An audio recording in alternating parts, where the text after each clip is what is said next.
Hands up if you went to secondary school outside of the UK. Well done.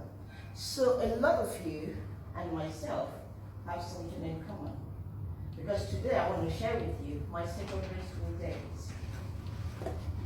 Growing up as a child, I stayed with my aunts. And back home in Africa, when you go to secondary school, you have to provide your own locker, your own chair. So your parents have to provide those for you. On the eve of your first day, you have to find a way to haul this thing to school and hopefully get yourself a place and put your name on it. So all that was done. On my first day, my aunt, who was about 8 months pregnant at the time, decided to dress me up in white dress. I had my cortina sandal, and I had a ribbon on my head. I looked more like I was going to a party than I was going to school. But before she left, she said something to me. "Do not stain this white dress. You hear?" I said, "Yes, ma'am." So she left. I went to school. Things were going well. I didn't know the culture. It was my first day. 2 hours later, somebody walks into the room. As was the tradition, we had a class captain, who I also did not know existed. So the class captain was to tap on the table, and everybody would stand up, and he would greet, "Good morning, prefect." So they stood up. I looked at them. What are these bunch of fools doing? Why that noise? It just disturbed my concentration. You know, I was dreaming of Wonderland and be tapping on the desk. So, obviously, with my white dress, I was sticking out like a sore thumb. So she pointed at me. "You, come up here." Why? "Come up here." Now, there was a term when I was growing up that they used. It's called obey before complain. And that means do whatever you are told to do, otherwise the punishment will be more severe, and then after that you can protest. But I did it the other way around. So eventually, I waddled out of my seat, I waddled to the front, and I took my time, as you can imagine, and she goes, "Kneel down." No, you are joking. The floor wasn't cemented. It was very dusty. I have a white dress on, and I had been told, "Now you want me to kneel down? Surely that is wrong, right?" Then she pulls out a cane, and I thought, "Oh no, it's not going to happen." So I made a dash for it. I ran out through the door. Guess what she did? She came after me. Way! 2 minutes into this madness, I ran into the arms of a 6-foot-tall Mr. Halim. He was the vice principal. Now, Mr. Halim is somebody who, when he speaks, you can hear him from miles away. And in as much as he is a man and he wears normal male shoes, he has a way of walking that when he's coming, you know it's him. So he grabbed me. "Why are you running?" I'm like, "No, I haven't done anything, it's her. I'm innocent, it's her." So they took us hand in hand to the staff room. Being that I was teacher's daughter, I was actually told to sit down on my auntie's desk while we wait for her. So, later, my auntie comes in about an hour later. She walks in. "What are you doing here? You are in trouble already. You are in trouble already. Look at the time. You are in trouble. School hasn't even finished yet." Okay.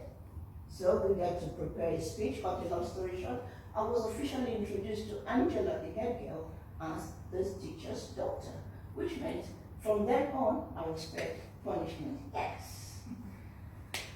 2 months after this, or 3 months after this, disaster struck. There was a massive wind. Half the school was destroyed, and I had to move school. So I went to another school, not far away, but still had the same culture. Now, given that Angela was no longer the head girl, I looked for the next head girl, and I quickly befriended her. So that was when I got to know the school mother. I became her school daughter. So she protected me. The beauty was this new head girl, Vivian, happened to be mixed race girl. And she comes to school with all this posh stuff that I've never seen before. Like give you spaghetti carbonara, and you think it's just a bowl of worms. Why am I eating like worms? So she became my guiding mother, my school mother, and we continued the journey until eventually I had to change school again through no fault of mine. This time I had to stay with my grandmother, not a problem. Then I was aware of the hierarchy. So you've got the head girl, the head boy, then you've got other prefects. There was this particular boy, Godwin. If it was now, I would swear he fancied me. He always picked on me. Don't know why. If you mention my name, Godwin gets so excited. So what happened, I was never allowed to attend most after school activities like sports, do labor. In Africa we do manual labor. So for defaulters, there's always a punishment. And what will happen, when you go for labor, they take your names, they give you a portion of work, and obviously they have the class register. At the end of the day, they'll call out all the defaulters and they'll mark portions for you to work. We've got the pineapple orchard, we've got the maize plantation, we've got the big field, everything was out there. So Godwin will melt at his punishment. He'll give me a portion on the pineapple orchard. The only thing I do is eat pineapple. And you don't understand anything else about pineapple. He will give you a portion there, and then he will write my name on it. Theo, so big and bold. He will go to his class. Now you just written my name on the sand, you dumb head. What makes you think, just as soon as you leave, I'm not going to go over there, just play over the sand, cover it, and walk back. The beauty was, Godwin's class from the farm was in front of me. He had a knack of walking in front, so I'll go behind him. Before he gets to his class, I'll get into my class and I'll sit down. By this time, I've moved my desk so that it's so close to the door. And he will go out, go to his class. Fine, no problem. After about 2 days, he will go and look at the portion. It's not been done. He will come.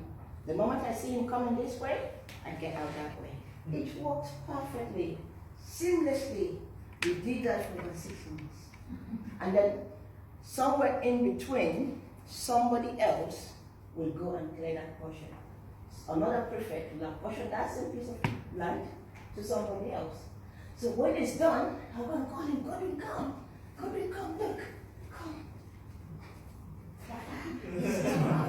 It's done, Godwin, can you imagine? It's done. He will look at me. It took him a while, a very long time, to actually figure out that I never lifted a finger.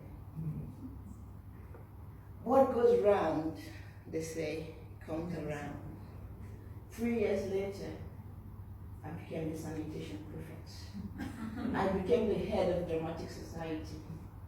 How would I tell people to do things, all the things that I never did? Jesus, if ever I needed you, this is the time you show up. Be a magician, be anything you want, just show up. So I had to lead. I had to teach people not to behave like me. Now that was challenging on its own. Because while I was ducking and diving with my other prefects, one, my teammates were seeing me, my fellow classmates, I mean, we all knew ourselves, but the juniors were also seeing me. And changing my whole culture of saying, okay, yes, you can play some games, but reality, you've got to follow the rules. Luckily, I succeeded more than Godwin did. I consider more than God can give. So suffice it to say that in my secondary school days, I created my own fun. Somehow they still love me, which was good. So I hope I've given you something that yes, you can be obstinate in some ways, but the rules are there for a reason. Thank you.